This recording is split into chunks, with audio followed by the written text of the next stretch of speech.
Hey, what up, fam? It's Mr. I Stay Mad, man. We are here for the verse of the day, and as we apply it to our life, our purpose, and then my brother will take over and he'll apply it to business and your work life.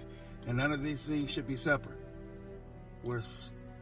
We have separated the very things that God made us to do so naturally, when it all should work and flow together. Like we should be walking LLCs based on the gifting and abilities that he put in us to bring and share with the world.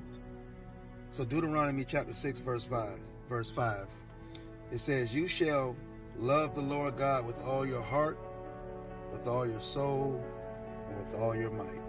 Once again, you shall love the Lord your God with all your heart, with all your soul, and with all your might. Let's tag that into purpose. It's the very essence of our life. Learning how to fall in love with this God that yet is invisible, but yet visible and manifested through everything in creation, to include us.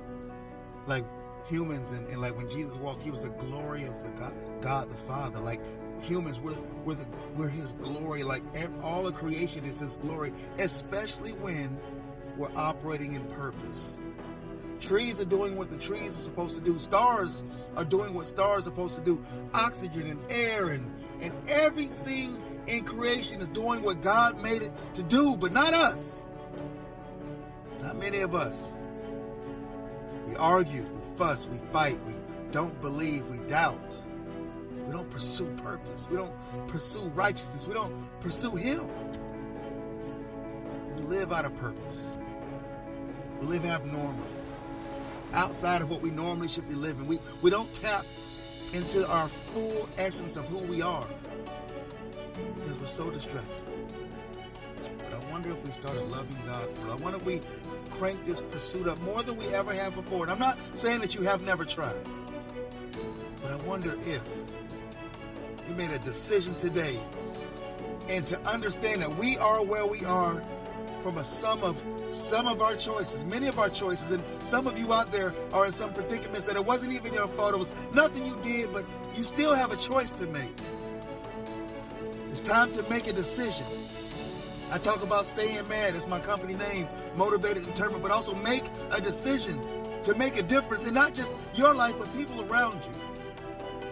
But it starts with the love that we can finally have with our Father, and let it transition to others, and let all of the blessings that he sends to us be given and shared with others. And it starts with love. So as negative as my company sounds about staying mad, it's really about staying motivated and determined until you do what you're here to do, and do it till you can't do it. So I'm gonna pass this over to my brother. You got it. Little big brother D Green, it's on you.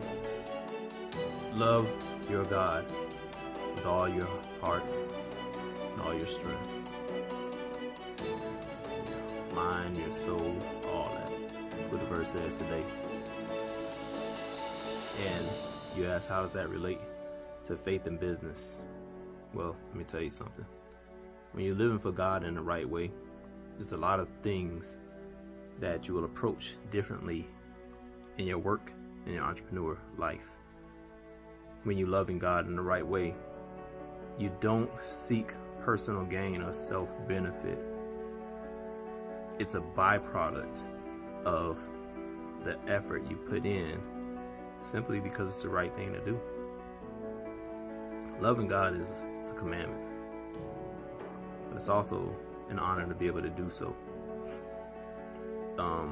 God also said he'd make the rocks cry out if we didn't want to do it. So it's an honor to be able to love God in that way too.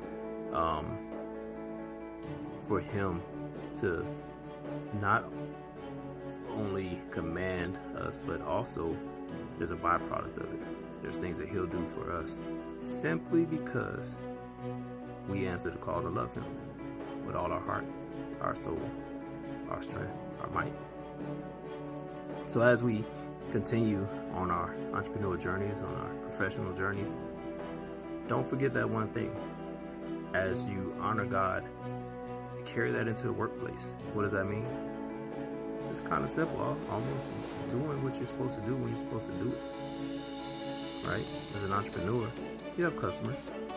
You're running a business. You're trying to do some unique things. Doing those things the right way. Not taking shortcuts. Not shortchanging. And sometimes not even worried about your own revenue, but more so worried about the benefit that your clients, your customers are receiving. So think about that. Faith and Business Mix. It's your boy David.